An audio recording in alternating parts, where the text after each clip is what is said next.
항상 말씀드리지만 저희 사무실은 어려운 사건 처리 잘해요.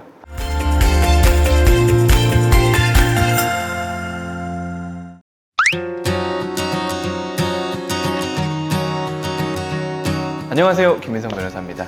제가 이전 영상에서 어떤 사건이 개인의 생에서 되게 어려운 사건인지 말씀드렸어요. 그리고 그 어려운 사건들은 상담을 제대로 받으셔가지고 처음에 넣을 때부터 어떤 계획이 있어야 돼요. 계획이. 무계획으로 어려운 사건을 넣으면 보정이 너무 많이 나와가지고 그냥 제풀에 지쳐가지고 기각이 날 수도 있는 거고요. 아니면 우리가 예상했던 것보다 훨씬 더 많은 변제금이 나올 수도 있는 거고, 청산 가치가 너무 과다해서 내가 청산 가치 보장을 못 해주는 경우도 생길 수가 있단 말이에요. 그렇기 때문에 어려운 사건들은 제대로 상담을 좀 받으셔야 되고, 사실 서울회생법원은 진행이 되게 빠른 편이라고 항상 말씀드리잖아요. 채무자한테 되게 관대한 편이고 진행이 빠르다. 근데 서울회생법원에서 개진할 때까지 거의 1년 가까이 걸린 사건들, 6개월 걸린 것도 있고 1년 가까이 걸린 것도 있는데, 그런 것들 한번 분석을 해갖고 왔어요. 2024년 3월 21일 날 신청을 해서 개시가 얼마 전에 났어요. 11월 28일 날 났으니까 8개월 정도 걸린 것 같아요. 그래서 어떤 사건인지 보는데 이분 이름이 너무 익숙한 거야. 카톡을 찾아보니까 법인 파산을 하고 새로운 직장을 얻어가지고 개인 회생을 신청하신 이전 법인 대표님이더라고요. 제가 법인 파산이나 법인 회생 사건들은 대표님을 제가 직접 다 뵙기 때문에 기억이 나더라고요. 그래서 이분은 보정을 몇 번 했냐면은 하나, 둘, 셋, 넷, 다섯, 여섯, 일곱, 여덟, 아홉 번을 보정을 해가지고 개시 결정이 났어요. 심지어 개시 이후에도 보정이 있어요. 하여튼 되게 어려운 분인데 제가 뭐라 그랬어요? 어려운 사건의 기준은 채권자도 많고 뭐 개인 채권자도 있고 뭐 재산도 많고 뭐 이런 거라 그랬잖아요. 그럼 한번 볼게요. 뭐가 많았는지. 이분은 채권자가 14개면 아주 많은 편은 아닌데 적지도 않죠. 보통 저희가 신청하는 사건들의 채권자가 한 7개 정도가 평균이었거든요. 이분은 일단 세금 많고요. 복잡하겠죠. 세금 많으면 이제 우선 변제 채권이니까 세금은. 그다음에 은행 많고 개인도 2명이나 있어요. 개인도. 당연히 이의도 몇 번 들어왔어요. 그다음에 재산이 얼마 있냐면 임차보증금 1억 8천이 있다. 임차보증금. 그러면 여기서 또 최우선 변제금 요거 빼고 청산 가치를 보장해 줘야 되니까 이분의 청산 가치는 한 1억 5천쯤 될 거예요. 이분은 서울회생법원에 신청을 했지만 이분이 거주하는 데는 경기도 저기 약간 좀 시골 약간 이런 데였거든요. 좀 경기도에서 약간 2,800만 원 인정받을 수 있는데, 그런 사람이 서울회생법원 신청할 수 있어요? 할 수 있어요. 예외적인데 법인 파산을 신청한 관할 법원에 개인 회생도 신청할 수 있어요. 대표자가. 그래서 이분은 저희가 서울회생법원에 법인 파산을 신청하면서 회사가 망했으니까 새로운 직업을 얻으면서 타주에 사시는 분임에도 불구하고 서울회생법원으로 개인회생을 신청을 했어요. 그리고 얼마 전에 이분이 취업을 했잖아요. 최근 취업이잖아요. 그러니까 또 어려운 사건이 되는 거예요. 그럼 이분은 채권자 많죠. 개인 채권자 2명 이상 있죠. 최근 취업했죠. 법인 했을 때 받았던 월급이 500쯤 되거든요. 근데 210으로 줄은 거야. 그러니까 또 이것저것 소명해야죠. 재산도 많아. 왜냐면 아까 말씀드린 것처럼 1억 8천에 전세 보증금이 있었는데 그중에 2,800 빼고 뭐 1억 5천 정도를 또 변제하는 변제 계획안을 짜야 되는데, 이분이 200 얼마 벌어가지고 130 얼마 빼고 그러면 한 달에 100 한 1, 20 될 건데, 이거 36개월 뭐 60개월 변제해봐야 청산가치 못 하잖아요. 그러니까 이분도 재산 처분에 의한 변제를 또 짠 거예요. 그러니까 또 이거 해가지고 소득에 의한 변제 10%, 재산 처분에 의한 변제 뭐 30 몇 프로 해가지고 총 변제율은 한 40 몇 프로 되긴 하더라고요. 복잡하시죠? 그러니까 오래 걸린 거예요. 두 번째 사건 한번 볼게요. 이분은 17% 변제했어요.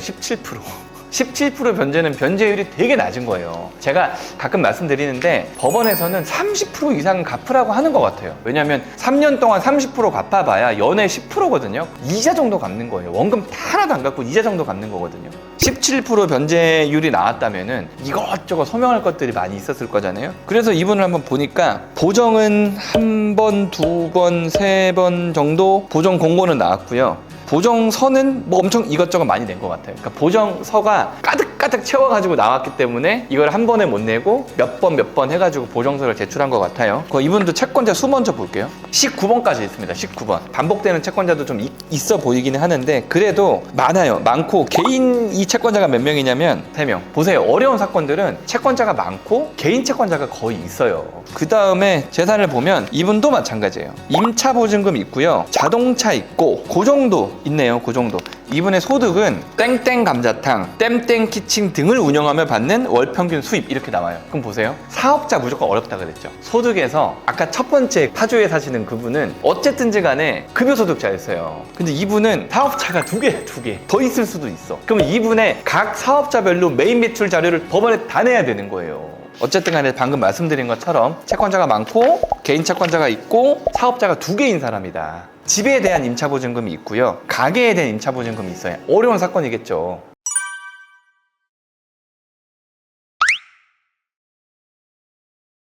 이분 같은 경우는 4월 달에 신청을 해서 12월 달에 게시가 났으니까 한 8개월쯤 걸렸어요. 이분 채권자 16번까지 있습니다. 16번까지. 많죠. 채권자 대부분 많아요. 이분은 개인 채권자는 없네요. 제가 이 다음 영상에 쉬운 개인회생 사건들 소개시켜 드릴 거거든요. 보정 한 번도 안 하고 개신한 것도 있대요. 그 다음에 재산 한번 보겠습니다. 재산. 부동산 있죠. 기타 재산들이 있는데 부동산이 장난이 아니에요. 부동산이. 보면은 와, 강원도 홍천군 땅 1000평, 경남 합천군 땅 1000평, 또 있어.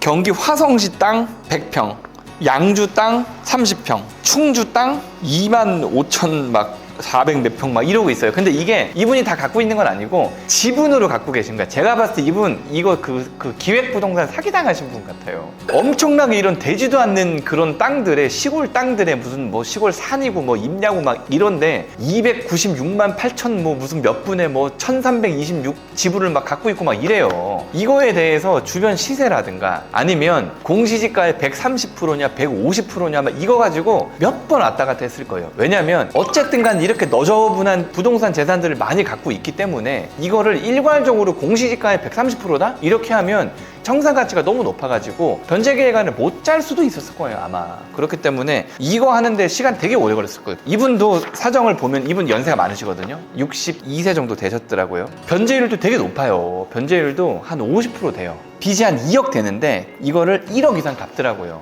본인 되게 힘드실 거예요. 힘드실 건데 그래도 어쨌든 50%나 깎였고 다행이긴 한데 어려운 사건이죠. 채권자 많죠? 채권 오래됐죠? 그게 찾기도 약간 힘들 수도 있어요. 개인 채권자는 없었고 월급쟁이셨어요. 월급쟁이. 어쨌든 그렇고 재산 쪽에 너저분한 부동산들이 많아가지고 이거 청산가치 관련해가지고 아마 법원이랑 엄청나게 소통을 많이 했을 거예요. 구독과 좋아요 눌러주세요. 이전 시간 거 정리 다시 한번 해볼게요. 개인회생에서 상담을 제대로 받아야 될 어려운 사건들은 일단 채권자가 많은 거, 개인 채권자들이 있는 거, 개인 채권자들 있으면 사행위 취소등도 많이 들어와요. 그 다음에 통장 거래 내역 지저분한 거, 사행성 채무 좀 많은 거, 이런 것도 어렵다 그랬어요.